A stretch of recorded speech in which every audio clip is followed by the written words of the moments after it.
Hello and welcome to End Time TV's On the Edge.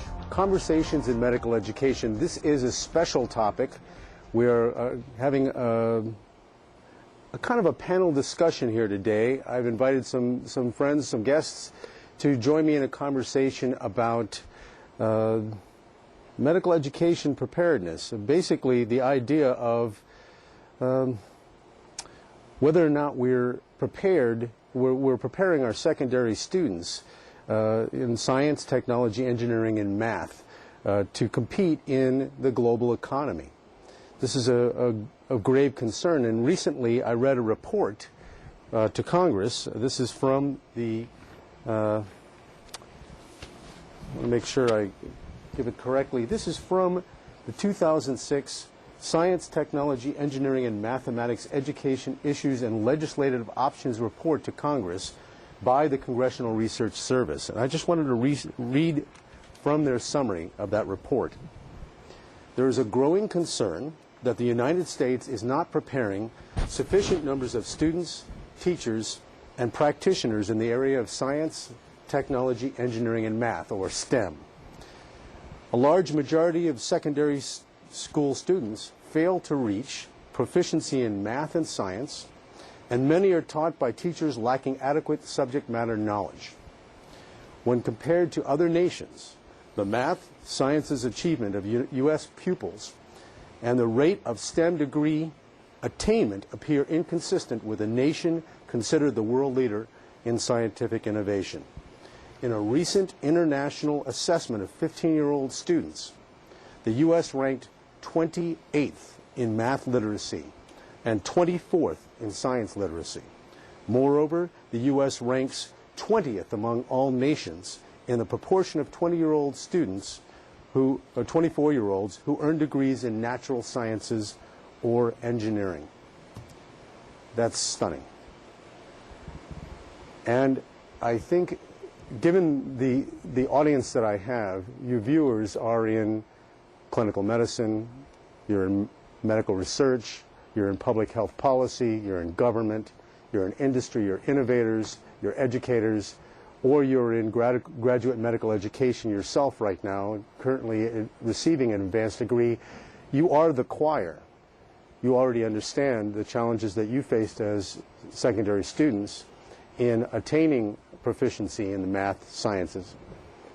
And yet, plainly, according to this report, we are in trouble, and we need to address this.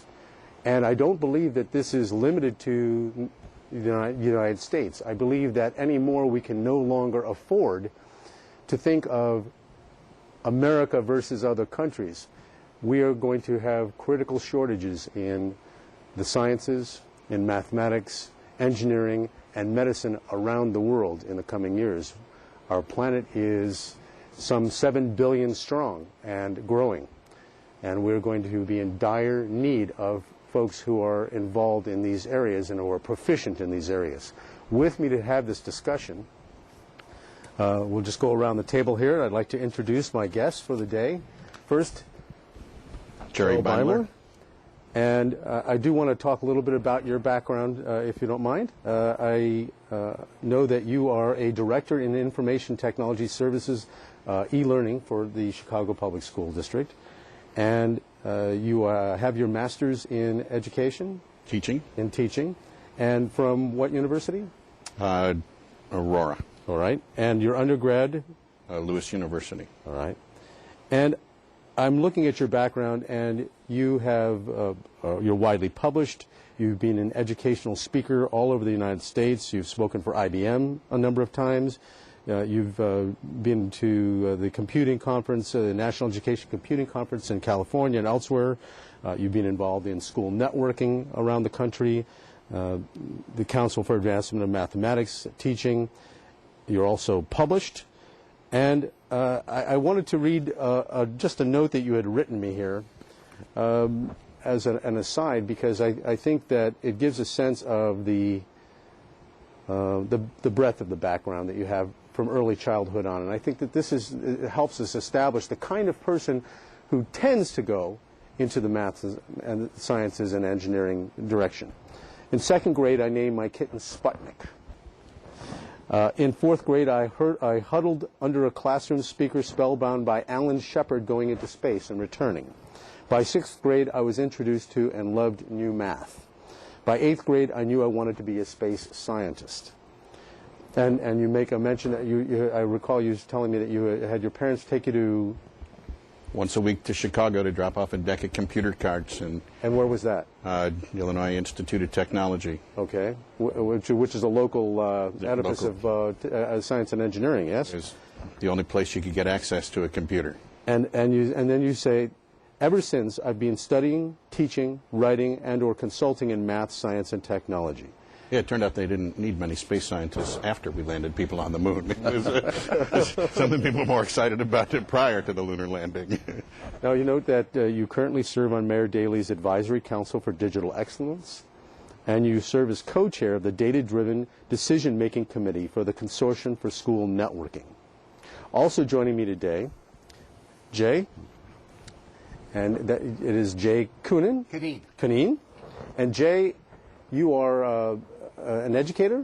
Yes, I was a math teacher, a math department chairman, and went into administration and became a school superintendent in an elementary school and then into a high school, dealing with trying to get more students into the math and sciences and dealing with the difficult problem of hiring math and science teachers. In fact, you also, along with Ken Jandis, who is our third guest here over here, do a television show on In Time TV, Hot Topics for Educational Leaders. This is a great hot topic, so maybe next time we can just flip the role and continue the discussion. Indeed, and our third guest here is with me, as I mentioned, is Ken Jandis. And Ken, tell me a little bit about your background as well. Sure. I started off as a math and science teacher at the middle school level, and then went into administration, taking my master's from Loyola University here in Chicago and my doctorate from Northern Illinois University. Jay and I have been superintendents in the Chicago suburban area for quite some time, trying to hire high-quality people in the areas of math and science. Excellent. And I don't want to skirt this. What is your educational background as well? I was a couple years ahead of Ken at Northern Illinois, and that's where I got my doctoral degree. Okay, and your doctoral degree is? In educational administration. Okay, great, very well. So I've opened up this kettle of worms here. We are looking at a rather dismal situation, at least as a snapshot of the situation.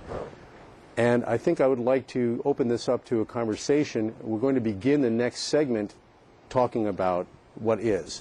We are going to a commercial break right now. Stay with us in this fascinating hour. I'm Dr. Jonas Moses. You are watching On the Edge, Conversations in Medical Education, a special report.